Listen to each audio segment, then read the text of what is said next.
तो भाई मैं जल्दी जल्दी वीडियो बनाने के लिए सीधा ऐसे ही वीडियो बना रहा हूँ लैपटॉप की स्क्रीन से। ठीक है, तो मैं आपको बताना चाहता हूँ ईपीएफओ के बारे में। This is EPFO, employees provident fund organisation India. ठीक है, तो इसमें क्या रहता है, अगर ये गवर्नमेंट प्लेटफॉर्म है, गवर्नमेंट में क्या करती है, अगर आपकी सैलरी कुछ भी है, मान लीजिए आपकी सैलरी 20,000 है, 30,000 है, तो उसमें से 12%, मतलब कि 12% जो है, अगर 15,000 हम लगाएं तो 12% 15,000 का होता है आपका 1,800 रुपये। तो if I am not wrong, है ना।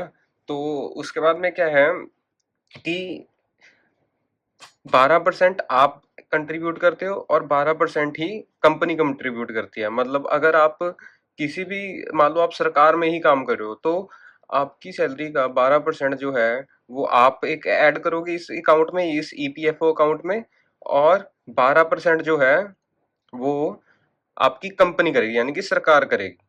ठीक है, तो इसका फायदा बताते हैं भाई हम। मान लीजिए आपकी मंथली सैलरी जो बेसिक है वो है 15,000। ठीक है, 15,000 हुआ और आपकी उम्र है 22 साल।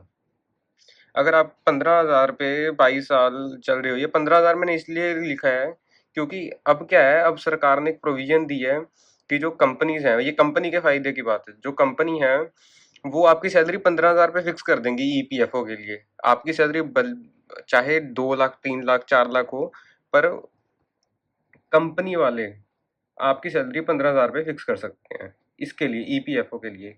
क्योंकि भाई नुकसान हो रहा था उनको, कंपनी वालों को भी तो 12% देने पड़ते हैं।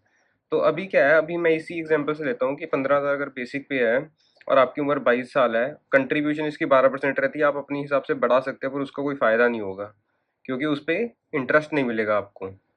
इसका इंटरेस्ट रहता है 8 पॉइंट। तो भाई मैं वही कह रहा था कि ये हाईएस्ट है। ठीक है, तो इसके बाद क्या है, एनुअल इंक्रीज मान लीजिए 0% है, क्योंकि कंपनी वालों ने फिक्स करवा दिया ना, गवर्नमेंट ने कह दिया कि अगर आप 15,000 फिक्स करना है तो 15,000 फिक्स कर दो, है ना। तो वो क्यों ही एक्स्ट्रा पैसा देगी आपको, कंपनी आपकी क्यों ही एक्स्ट्रा पैसा देगी जब वो उसके पास है कि 15,000 तक फिक्स कर सकती हूँ मैं। ठीक है, तो भाई ये देखो, एट द एंड अगर मैं 15,000 रुपये डालता जा रहा हूँ, तो at the end retirement time पे भाई आपके पास 62 लाख रुपए हो जाएंगे। ये छोटी मोटी अमाउंट नहीं है भाई, बड़ी अमाउंट है ऑब्वियसली, है ना। तो आप इसमें इन्वेस्ट जरूर करो, this is the minimum requirement. अगर आप किसी कंपनी में लगे हुए हो, तो अगर आप इन्वेस्टमेंट स्टार्ट करना चाहते हो, तो यहाँ से कम इन्वेस्ट करना शुरू करो गाइज। आपको अगर लगता है कि आपकी कंपनी कहती है कि नहीं भाई, वी विल नॉट पे यू ईपीएफ, राइट।